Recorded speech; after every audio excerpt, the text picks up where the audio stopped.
Hi, Cubicle Crashers. I'm Lydia Lee, and welcome to another episode of Screw the Cubicle TV, where we'll be exploring the freedom-based mindset, business, and lifestyle on your terms. So today I want to talk about something that's probably been trapping you where you're at, which is the perfect time trap. And I'm sure you've been thinking about it. So I fell into this trap myself, and a lot of people do, about I'm going to do it when it's this time, or I'm going to do it when it's the perfect environment or time for me to start this, even though I really, really want it today. And I did the same thing where every year, especially this new year, when you start to think about, am I going to start this year doing the right things this time? And then, you have Christmas and then New Year's come and you're like, yep, this is the year. This is the year that everything is going to go well and everything is going to be exactly on my terms. And you think about your job. You think about, that this is the last year you'll be here. I know I felt that way. I was like, if I sign another vacation request form or tell this woman who's my boss that I can do a better job than her in the way that she treats other people and get angry at her and frustrated every single goddamn year I've been there, I'm gonna lose my shit. So yeah, this is the year that I'm quitting. And years went by like that. Every single year I said the same thing. And nothing particularly changed in the readiness of my years because I didn't change. I didn't take control of the situation and make any moves to change the environment that I was in or what I needed to learn to get out of the life that I didn't want to be in. And, Einstein has a great definition of this, which is, his definition of insanity, which is doing something over and over again, expecting the same result. So I guess I was pretty insane in the first 3 years that I thought about quitting and never did, because it really just perpetuated year after year, and just me getting really angry at myself for not having the balls again, to do it again this year. I remember the old stories that I used to tell myself, I'll do it when I get my bonus at work, or I'll do it when I stop fighting with my boyfriend and have a bit more headspace to deal with this. I'll do it when I have more savings in my bank account and can deal with the risk that I may face when I quit my job. And here's the reality check with the perfect time is that there isn't ever one, because every time that you start to wait for the perfect time, something else called life hits you again in the face, and something else is created or prevents you again from thinking that this is again another time. So really at the end of the day, when you have a burst of creativity or a burst of inspiration, or just that fire in your belly that flickers with some motivation about something that you found out, you have to honor it, because if not, you lose that mojo, you lose that creative juice that flows at that moment in time, and then another year goes by.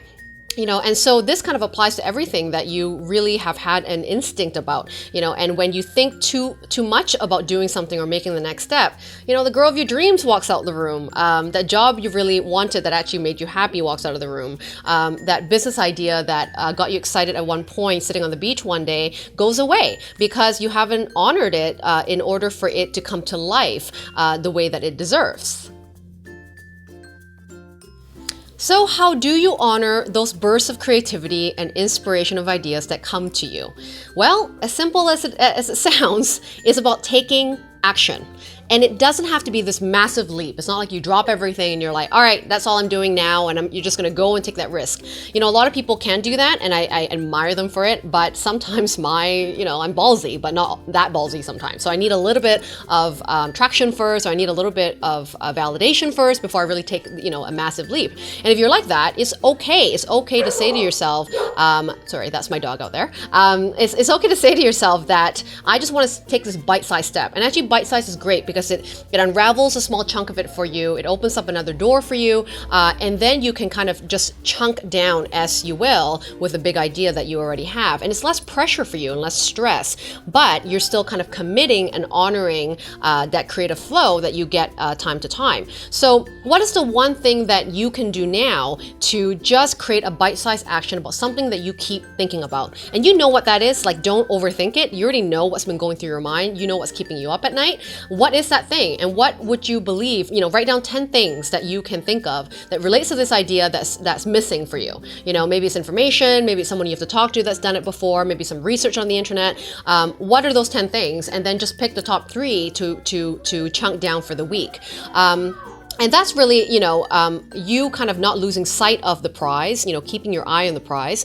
Because when those moments in time comes, when you have these jolts of inspiration and this, creative flow of chemicals that rush through your brain, you can't ignore that. It's not like you concocted it, it just came to you. So it's an instinct, which is something that we don't think that means anything at times. But all the best ideas in the world, all the best, some of the most successful people have said, is from this kind of first initial thought that set the ball rolling for them, but they needed to take action. They needed to just start, when they didn't even know where they needed to go. So that's one way to definitely honor it, and also realize that some of these, chemical rushes to your body and this feelings of motivation and excitement is maybe a sign from your soul, nudging you towards a path that you've always wanted to go to, and that moment in time you were happy enough or feeling good enough about life when an idea came to you. So definitely don't ignore it. Know that it is something that can open up the next door for you. Waiting for the perfect time is just an excuse to prevent you from not actually acknowledging what you want and what could make you happy in your life and making it a priority. Because when you do that, it kind of keeps you in the comfort zone because you're not really moving and you're not doing anything at all. And that sometimes feels comforting.